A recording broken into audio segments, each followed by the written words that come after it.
They used my name to empty my grandma's bank account, not hers, mine. Every withdrawal slip said I signed it. I didn't. So I walked into the bank, asked them to prove who signed every withdrawal, and watched their story fall apart on camera. I'm not using real names. I'm 31. I live about 20 minutes from my grandma, call her June. She still cooks Sunday dinner, keeps a paper calendar on the fridge, and saves rubber bands in a jar like they're a crop. Some days are foggy. Most days, she's sharp enough to correct your grammar and win at double solitaire. I go by twice a week. I bring groceries, change light bulbs, and sit with her while she pays the water bill online. She taps the keys with 2 fingers and narrates what she's doing like a cooking show. We never rush. That's our rule. The first red flag was stupid small. Pharmacy total, $12 and change. Her card declined. The clerk said it happens. Grandma frowned at her purse like it had betrayed her. I paid cash and told myself it was a glitch.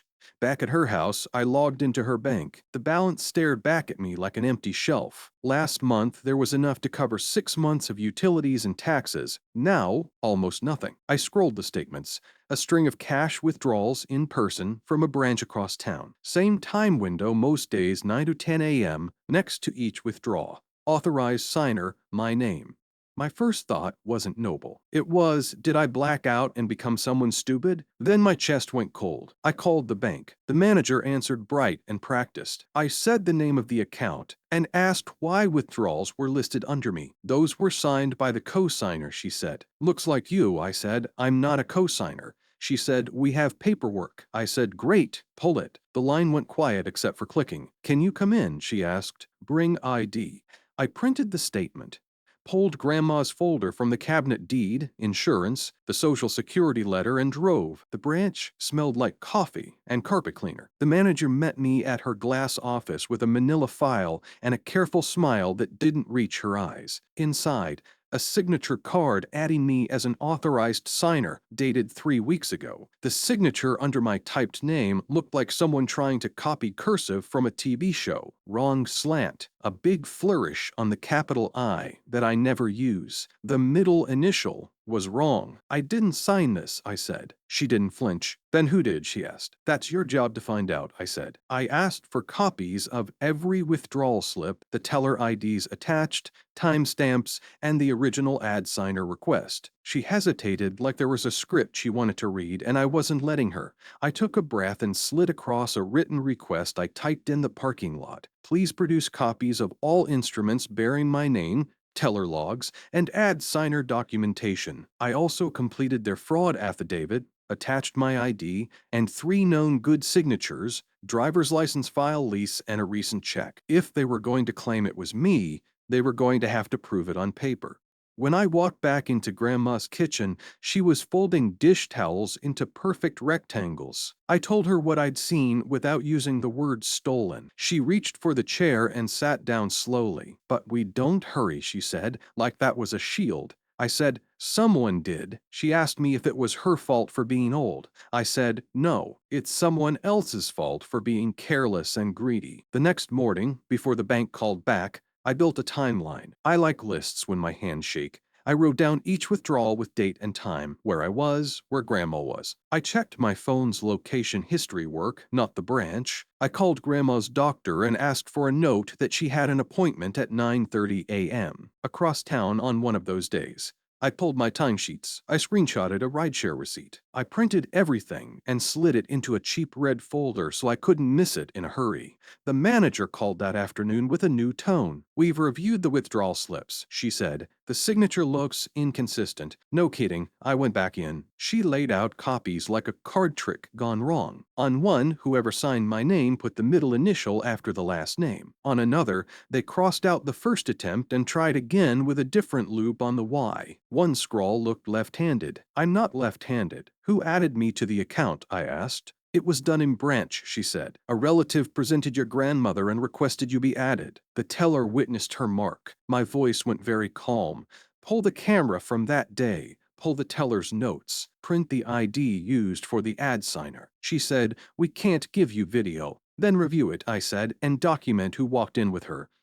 While the bank researched, I locked down everything I could touch. I set transaction alerts on Grandma's accounts so my phone buzzed for any withdrawal, transfer, or debit over $10. I opened a new account at a different bank with her sitting next to me. We asked for a verbal password that must be spoken before any changes. She picked a word no one would guess, the name of a cat she had when she was 8. We switched her social security deposit to the new bank. We shut off overdraft on the old one so it couldn't go negative trying to cover more cash. I froze her credit with the big 3 agencies and set up USPS informed delivery so mail changes couldn't sneak by. None of it felt dramatic. It felt like screwing plywood over a broken window before the next storm. The call from the manager came 2 days later. "We reviewed the footage," she said. "Your grandmother came in with a young man. The teller recognized him from prior visits. She wouldn't say his name over the phone, but I already knew.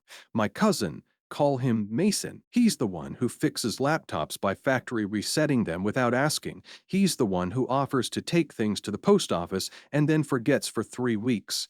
Last month, he asked me if Grandma had a lot just sitting there because cash loses value. I didn't text him. I drove back to the bank with the red folder. Here's my driver's license signature," I said. "Here are the withdrawal slips you say I signed. Here's my location at those times. Here's Grandma's appointment slip. Here's your signature card that butchers my name. Here are 3 checks I wrote last month with matching signatures." The manager looked like she had slept badly. "We're escalating," she said. "You'll receive a provisional credit while we complete the investigation." I went straight to Grandma's. She was cutting coupons she didn't need, because it's nice to be ready. I made tea and told her the truth. She cried into the dish towel for a minute, then wiped her eyes and said, "We don't do that in this family." I said, "We don't." He did. She asked me not to call the police. I said, "You don't have to sit in a courtroom to protect yourself. We can make the bank fix what the bank let through." Mason showed up that evening with sunshine on his face like he was auditioning for helpful grandson. "Graham, you need anything?" he said, stepping over the threshold like it was his. I met him on the porch. "The bank pulled the camera," I said. "They have the slips, the teller log, and the ad signer form." His smile slid off like a sticker. He tried the line I knew was coming. "She told me to help." "You weren't around," I said. "If she told you to help, why use my name?" he said. "It was temporary." Temporary is a rotten word. It always hides a forever. Grandma opened the door behind me. She looked small and steady. "You don't come here for a while," she said, and closed the door gently like a librarian putting a book back where it belongs. The bank sent a letter on thick paper. Provisional credit issued. Investigation ongoing. They also sent a copy of the ad signer request that started the mess. Next to my printed name, a signature that wasn't mine. Underneath, signer wore hat. No ID for cosigner provided. I stared at that line until my eyes burned. That's how fast it can happen. One lazy note, one busy teller, one person who thinks family means no one will check.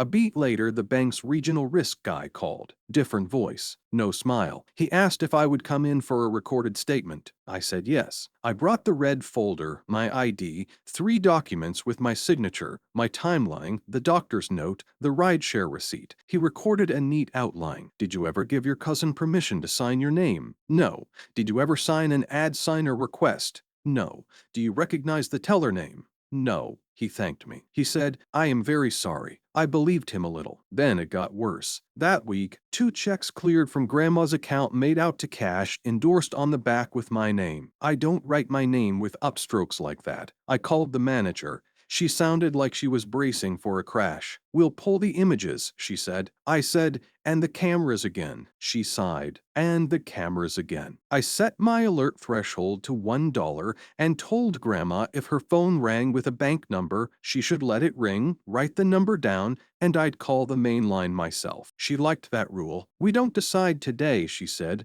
repeating the words until they stuck. We didn't decide charges either. Grandma didn't want it. I respected that. I made a different decision. I replaced trust with process. Every bill now routes through accounts with alerts. Her debit card rides in my glove box unless we're together. Her checkbook lives in a small lockbox with a simple rule. We unlock it together at the table, we write one check, we lock it, we put the key back in the same jar. We made it boring.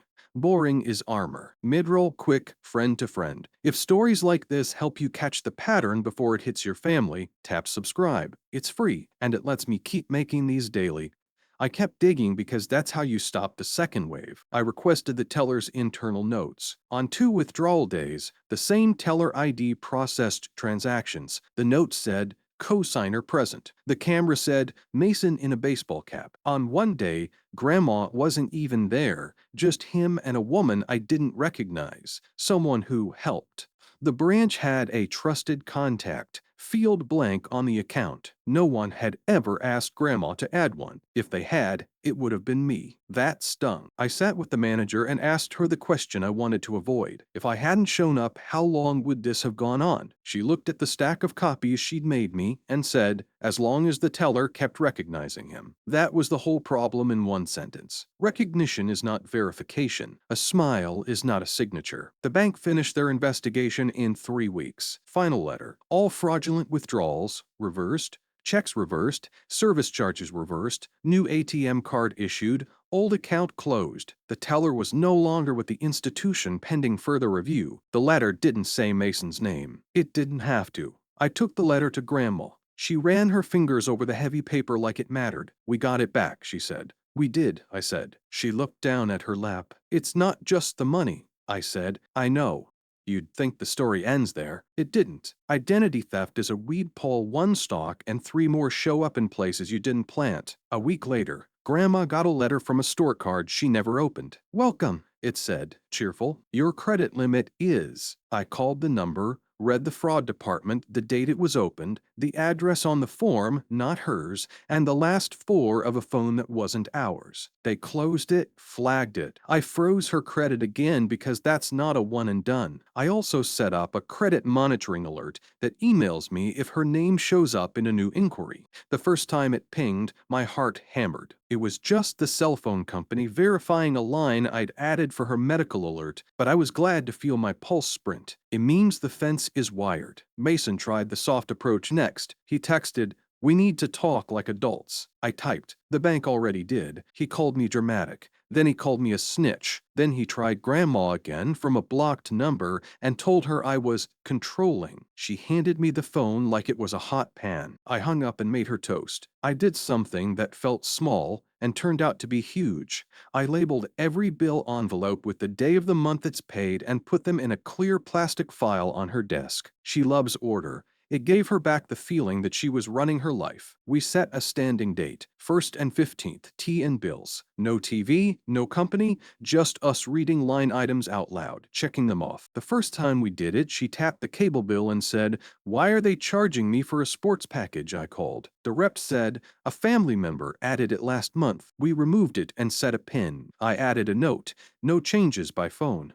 I kept asking for paper at the bank. "Can I see the back of that deposit slip? Can you print the teller's approval code? Can we add a note that no withdrawals over $50 happen without a call to this number with the verbal password?" The manager started greeting me with, "What do you need today?" which I chose to hear as respect and not fatigue. I asked about their trusted contact auction again. We added it. Now if something looks weird, they call me too. We tested it with a safe word. We laughed in the lobby when the call came through and I said the cat's name from 1952. The teller looked relieved. The process worked. There were tender parts too. Grandma apologized to me like she'd done it. "I should have known," she said. I told her the truth. People get scammed because they have the exact qualities that make them worth loving: trust, optimism, the reflex to say yes when someone says help. "You didn't do anything wrong," I said. "You did what you were trained to do for 75 years. Believe the people you made casseroles for."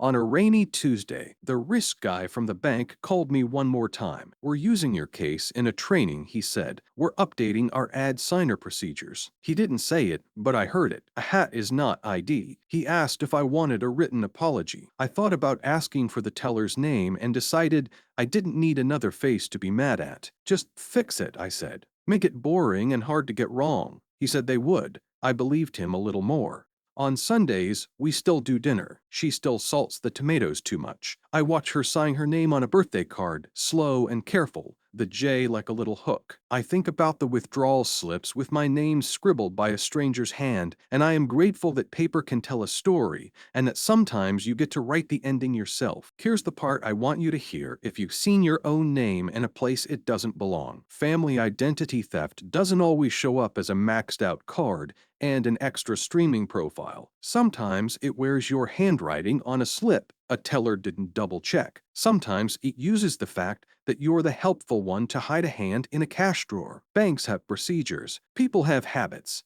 The gap between those two is where the hurt happens. Don't be afraid to be boring. Ask for the signature card. Ask for the teller ID. Ask for the camera. Build the file that makes a liar tired. If you made it this far, thank you for listening. I wish this weren't a common story. It is. The good news is you don't have to be loud to win. You can be methodical, polite, and relentless. You can replace trust with process and still keep love on the table. You can close the windows one by one and sleep better than you did before. Quick recap of the switches we flipped because I like ending with the boring stuff that actually works. Transaction alerts on everything. A new bank with a verbal password that sounds like a cat from 1952. USPS. Informed delivery so mail can't be quietly rerouted. Credit freezes for grandma. Trusted contact on file at the bank. No ad signer without 2 IDs and a callback. A sticky on the fridge that says we don't decide today. Small locks. Big sleep. Protect yourself. General steps. Not legal advice. Policies and laws vary. Place transaction alerts on elder family accounts so a text or email fires for any withdrawal, transfer, or purchase over a small amount. Is Claude Escate. Ecompete helpers view only. Avoid adding full signers. Set a verbal password at the bank that must be spoken before changes, and add a trusted contact who gets a call when something looks off. Freeze credit and use USPS informed delivery. Watch for surprise change of address, new authorized users, or anyone pressing to just add you for convenience. Use two-factor authentication